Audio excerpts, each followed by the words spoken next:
Hi, folks. Now, if you've been watching the Democrat meltdown over the past 6 months, wondering whether we're living in a political dark comedy or just the extended cut of idiocracy, you're not alone. California's very own gelled up false prophet, Gavin Newsom, has decided that the real threat to democracy is Jesse Watters. Yes, the Fox News host. That's right. While missiles rain overseas, ICE agents are getting ambushed in his backyard, and Los Angeles is being looted to near biblical proportions, Newsom is busy suing Fox News for hurting his fifis on cable. Apparently, the truth scorches harder than the 101 during a riot. So buckle up, because today we're diving into Gavin's limp excuse for leadership, where in Democrat-run California, nothing screams future president like demanding an apology from a talk show host. Now, Gavin announced his frivolous lawsuit on social media with all the gravity of a Hollywood actor promoting a Netflix docuseries. He wrote, "No more lies. I'm suing Fox News for $787 million," and linked a political article like it was his mic drop moment. But beneath the theatrics is a desperate attempt to stay politically relevant by cosplaying as a victim of Fox News slander. Over what exactly? A discrepancy in a phone call, timing between him and Trump during the National Guard deployment to Los Angeles. That's it. Gavin claims Jesse Watters defamed him by airing an edited clip of Trump that implied Newsom was lying about the date of their last phone call. Fox, meanwhile, showed call logs that actually backed Newsom's version. Yet somehow, that still qualifies as a $787 million injury to his political reputation. You'd think someone with presidential ambitions would have thicker skin than a CNN fact checker during a Trump rally. But let's zoom out for a second. What does this really show us about where we are as a country? It's not just about Newsom or even Fox. This lawsuit captures the full narcissistic rot at the heart of modern progressive politics. Image over action, perception over truth, victimhood over accountability. Newsom isn't filing this case because he's been materially harmed. He's filing it because he knows that in today's media-saturated culture, the performance of grievance is the currency of power. His entire political brand is built on curated crisis management, flanked by wildfires, riots, homelessness, and mass illegal migration. Yet, the thing that pushes him to legal war is cable news coverage. By the way, I think it's more than evident that this isn't actually about correcting misinformation. If it were, Newsom would start by suing himself for every press conference he's held where he misrepresented crime data, public health policy, or even the state budget. Remember when he lied about increasing health care to illegal immigrants and Carl DeMaio caught him on that lie? The reason why that happened is because the left doesn't care about truth. They care about controlling narrative.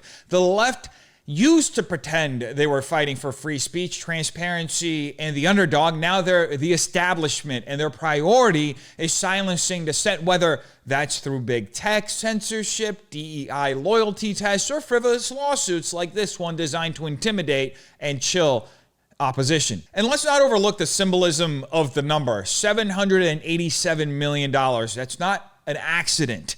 Nothing's an accident with leftists like Newsom. It's the exact figure Fox paid Dominion. Newsom is trying to latch onto the cultural win that Dominion had like a barnacle on a battleship, hoping the association alone will give his campaign legs. But this is nothing like the Dominion case. There's no voter machine company here, no secret memo. It's a petty squabble over a TV host quoting the president. And unlike Dominion, Newsom has the added burden of being a public official, meaning under New York Times v. Sullivan, he has to prove actual malice. That's a near impossible standard, especially when the facts of the segment, ironically, line up with his own timing. And by the way, California has some of the strictest anti-SLAPP laws. So unless Newsom filed this in New York, there's almost no chance that this will ever go to trial, meaning this lawsuit is highly performative.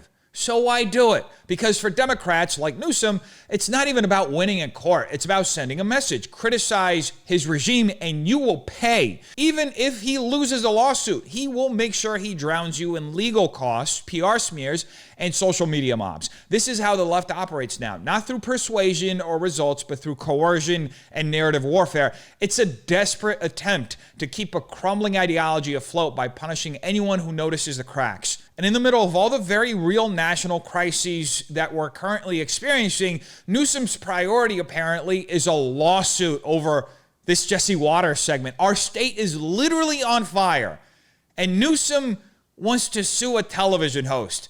That tells you everything you need to know about the modern left's hierarchy of values, okay? It's not about truth. I've said this. It's not even about justice. It's purely about power and political theater. In this moment, it's not an outlier, it's a warning. The culture of grievance and institutional narcissism isn't just a California problem. It's spreading throughout the country. They want to export this model to every local government so they can infiltrate from the bottom up and completely take over the federal government and turn this into their communist utopia. Now, obviously, that initial tweet wasn't enough for Newsom. He later tweeted out a screenshot of the legal filing against Fox News saying, bring it on, like he's some macho man, Randy Savage, and this is wrestling. Taking a real heel turn there, Gavin.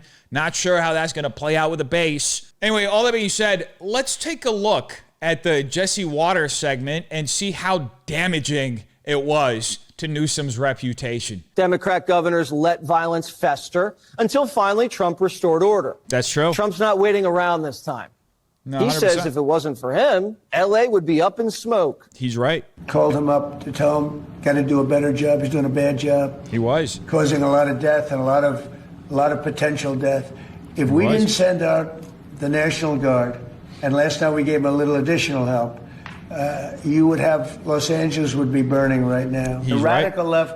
left, it's usually radical left, and it's usually governors that are Democrat, and they don't want to call them in. They don't want to save lives. They don't want to save property. They don't want to call them in. I don't know what it is.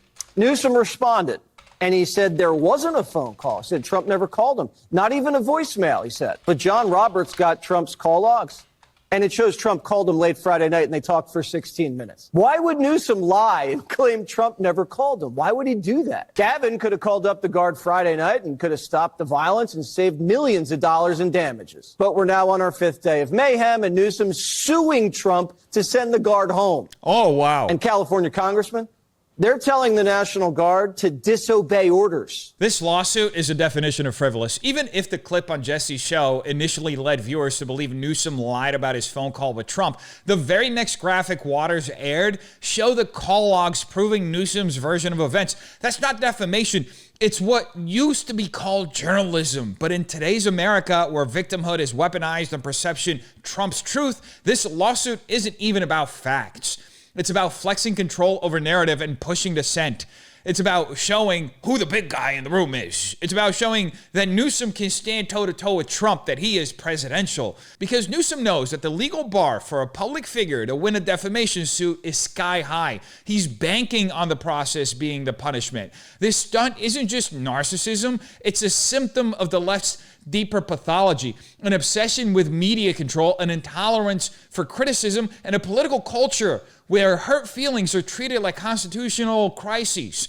The goal isn't justice, it's submission. And the fact that a sitting governor is demanding an on-air apology from a cable host for a segment that literally cleared him should alarm anyone who still believes in free speech or the idea that politicians should be accountable to the people, not protected by lawsuits from their own egos. Anyway, Gavin didn't farm the content enough, apparently, with those 2 posts on X and on his other social media pages. He wasn't getting the traction he wanted, the attention. People weren't going, oh, Gavin, you're so great, you filed the lawsuit. So he ended up publishing this video to show how serious he is. He means business, folks. I hope you understand that. I just filed a lawsuit against Fox News for lies, for deceit, for misrepresentation. Enough of their lies. We'll see them in court. Now, I don't know about you, but I can't tell if Gavin Newsom filmed that video in the middle of a bender or after bawling his eyes out, because I haven't seen eyes this bloodshot and glossy since a warehouse rave in 2012 where a guy named Theta tried to sell me a ferret and a pair of LED gloves. But beyond the optics, What's really on display here is the fragility of modern authoritarian liberalism. When a governor, one presiding over a collapsing state, by the way, takes to social media, visibly emotional, to announce a lawsuit against a cable news host for airing a segment that actually showed evidence supporting his side of the story, you're not watching leadership. You're watching a mental breakdown and narrative addiction. This isn't about setting the record straight, by the way. It's about punishing anyone who dares to interrupt Newsom's carefully curated image. The cultural left, once the self-proclaimed champion of open dialogue and rebellious thought, now sees criticism as violence and journalism as a prosecutable offense. It reveals a movement that has lost control of its own contradictions, claiming to defend democracy while trying to sue free speech into submission, obsessed with being seen as victims while holding every major institutional lever from Hollywood to academia to everything else. Newsom's teary PR stunt isn't a legal strategy, by the way. It's just a cultural symptom. A regime that can't tolerate mockery is a regime that's already rotting from within and fated to collapse. But apparently, even that wasn't enough to milk this lawsuit, because Newsom then went on a PR tour. He went on the Midas podcast to promote his lawsuit. I don't even know why. What are you doing, man? But what I want people to know is, gloves are off. Let's go. Enough. We're going to stand up. Truth. We're going to stand up for American people. We're going to stand up for people that are being bullied. We're going to have the backs of people that are scared. We're going to use our formal authority. I'm proud to be governor of the largest state in America. Again, I've said this before to you, 21 state populations combined. But we're also going to use our moral authority. Yeah. And the extent we need to, we're also going to call out the bullshit and the propaganda. My God. And the weaponization Shameless. Of lies and mis and disinformation on networks like Fox. And we'll do it in every capacity. On behalf of the people I represent in the state, on an individual capacity, enough. It's time to assert ourselves much more forcefully, with character and conviction, and have the backs of people that don't have the voice that some of us have and the ability to do what some of us can do. And that's what this whole case is about. And we'll continue to stand tall and we'll continue to power through this remarkable moment in history. This guy is literally admitting he's using the power of the state and his personal platform to punish media outlets that hurt his feelings. That's not leadership. That's tyranny with a hair routine. But beyond the dramatic monologue and self-righteous finger-wagging, Californians have every right to ask the very obvious question: who is funding this? Gavin Newsom, a lifelong public servant on a $200,000 salary, now owns 3 multi-million-dollar mansions and is launching a multi-million-dollar lawsuit against Fox News seeking nearly $1 billion in damages. Is this coming from his campaign funds, private donors, taxpayer-adjacent PAC money? Because if he's truly bankrolling this himself, the public deserves a forensic audit. The math just doesn't add up. But more importantly, this moment reveals something deeper about the left's shift. When they say fight disinformation, what they mean is silence the opposition. The rhetoric of defending the voiceless is a mask for consolidating control over narrative. Newsom isn't suing Fox to protect democracy. He's doing it to protect his political brand in a state collapsing under his watch.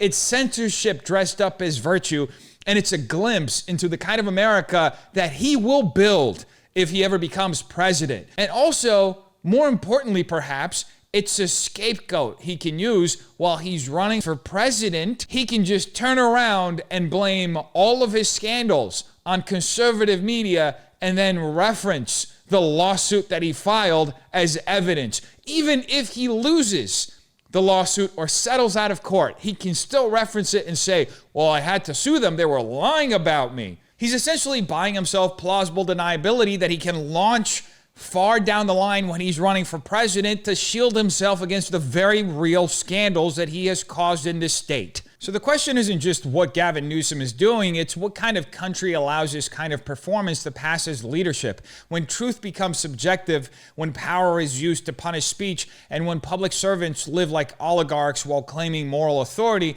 what does that say about us?